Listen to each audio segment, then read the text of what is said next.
What's up, and welcome back to yet another review of Stranger Things. This time I am on to Season 4, Episode 6. Just a little quick catch-up. If this is your first time, first of all, I don't know why Episode 6 would be the first time you're watching on my channel, but I am a blind film critic, so I do talk about audio description. If you don't know what that is, you're going to learn something today. And secondly, I consider all other episodes to be able to, I can talk about them. Like, all spoilers from episodes 1 through 5 are free game, because if you're here and you want to know about, is episode 6 worth watching, I'm presuming you saw 1 through 5. Be weird for you to jump in at 6. So go watch 1 through 5, weirdo. Anyway. So in this episode, just to give you sort of a recap, where we last left off, poor Patrick, he gained a name and then died. So this episode sort of begins with sort of the fallout of Patrick's death, and the cops arrive and they see Jason is sitting there cradling the mangled body of Patrick. This boy is not okay. And let me tell you, he goes further into not being okay. I remember in my review for episode 1, I was like, oh, I feel like Jason could be a good character. And like in episode 2, he's getting a little, and I was like, oh, I feel like he could still be redeemable. By episode 6, I'm like, no, Jason is... he's not coming back. There's no, Jason is he's obviously a villain. So, I don't know that he can be ever embraced as a good character at this point, because he's clearly hell-bent on getting his, angry mob to hunt down Eddie. So, even more now, because he has some crazy beliefs. Even though he saw Patrick die in episode 5 himself, he believes Eddie has gained magical powers from making a deal with the devil. People are weird. So people will believe anything. So even though he saw it with his own eyes, he still believes that it was Eddie that did it. You know, even though Eddie was shocked and disturbed also, you know, anyway, but so I guess that's what Jason's up to, is he goes and rallies the troops because he lost one of his, I don't know, he lost his power forward or whatever position Patrick played. Meanwhile, the gang that investigated Freddy Krueger's house, you know, those that protect Max and know where Eddie is, are trying to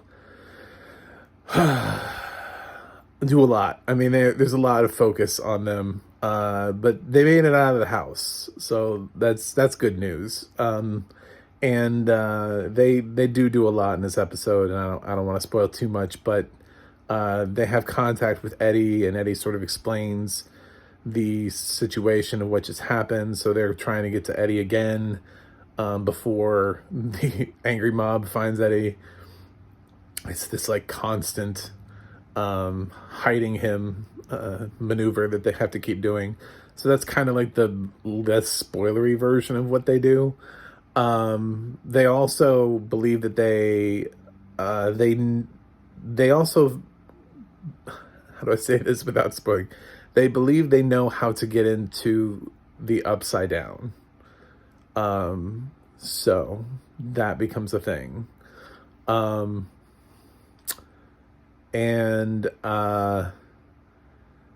our California kids, Jonathan and the crew, they're out with Dustin's girlfriend, who's got a large family, and they're kind of nuts. It's kind of entertaining, and they're trying to get her to hack that computer so that they can send a warning message to the people who have 11. who have L/Jane, and let them know what went down at their house. So that's what they're doing. Argyle is just epically useless in this sequence. I do have to say that. He just proves to do absolutely nothing useful. So congratulations, Argyle. He's literally just the dude with the van. That's all he's managed to contribute this season. Jonathan's not contributing much, but at least he contributes, I guess, to the progression of the plot in this section of the story. And his mom and Murray are off. Their plane just crashed, and guess what? It's in the middle of nowhere, so they're trying to figure out how to get to Hopper. So they've got a plan. Joyce and Murray and Yuri, bound and gagged Yuri, have a plan. We don't see much of them. I'll be honest. I don't think that's really a spoiler. You see enough of them at the beginning so that you know that they're fine, but I don't think anybody actually thought it died in a plane crash. I mean, if you did, I guess that's a spoiler, but did you think they were going to kill Winona Ryder in episode 5 of Stranger Things in a weird plane crash over Russia? Feels like a weird thing to just orphan her kids. It's a weird choice to make with another season of Stranger Things to come.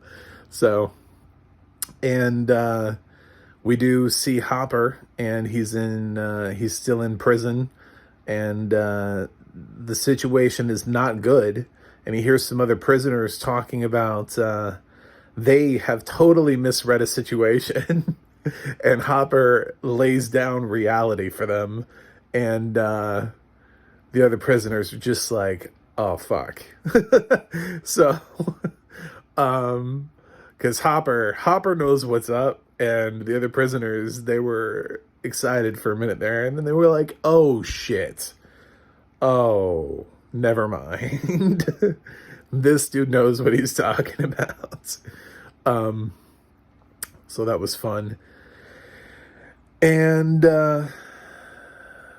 so that's kind of, I mean, we get some more flashbacks with 11. She's still in the facility, still trying to figure out her power. She's still being tested on.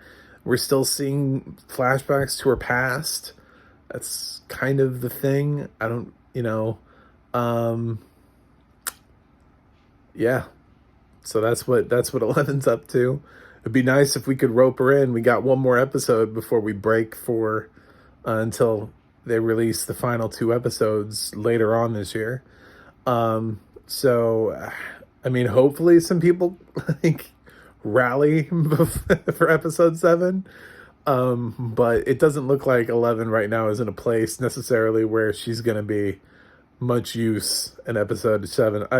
It doesn't really look like anybody's going to be of any use. These people are so far spread out that, I mean, they're all over the place. And I don't even know, if they'll be able to join each other by episode 9. If the entire cast is in one place by episode 9, magic will have happened at this point. The California kids are in Utah. I don't know where 11's hiding. Joyce and Murray are in the wilderness of Russia while Hopper's in a prison in Russia. So maybe they'll find him. I don't know how far away they are walking distance, and then we got our kids back in Hawkins. So they're not really next door. So everybody's kind of all over the place. But I thought it was a good episode. I thought it kind of advanced and did everything it needed to do. And technically this is it feels like a penultimate episode where it's setting up a lot of things. I can see where they want to go with Hopper. I can see where they want to go with Joyce and Murray. I can see where we're going with the California kids. And I can see where we're going with the Hawkins kids. So the only one that I don't really know what they're going to do with in the final episode is 11, which is weird because she's like the star of the show. But it's very clear to me what's happening. Maybe a little bit less so for the California kids, but I mean, I feel like I know where they're headed. So, but the other three, very much we know what's next for them. So the other three groups. It was a good episode, so I hope you guys like it. The audio description was great. There is some stuff that happens that's spoilery. I hate when I can't tell you the parts that I loved in the audio description because they're very spoilery. But there are some parts that that are towards the end of the episode that are really cool. That I'll just say revolve around Steve. Steve finally gets featured. I've been bitching about him and like, what is he going to do this season? And I'll just say Steve finally has purpose in the show. So he's got some cool stuff that you'll be thankful for the audio description for. And that's kind of the big one. So yeah, I also have to apologize because I've been saying Tandy Alexander, like Tandy Newton, and it's Tansy Alexander. So, yeah. And it's not even Tandy Newton anymore. It's Tandyway Newton. She changed her name. So, that's my bad. I heard it this episode at the end, and I was like, oh, I've been pronouncing it Tandy. But another great job in the narration. I'm going to give Stranger Things Season 4, Episode 6 an A. I was really, really pleased with this episode. And let me know what you think in the comments. You can check out my website, macthemovieguy.com. You can go to the audio description project to find out what has audio description and where to watch it. And you can head to theadna.org. That's adna.org. The is also in the title of the website. The, like THEADNAA. ADNA.org. I feel like I fucked that up. But you can go there and check out what else Tansy Alexander has done in terms of audio description. So that's it, and I'll be getting to episode 7 soon. We got some more things that drop this Friday, so I don't know when I'm gonna get to 7, but yep, it'll be coming. I hope it's not the 2.5 hour episode. I'm hoping that's like 8 or 9 that's in the in the next drop, but we'll see.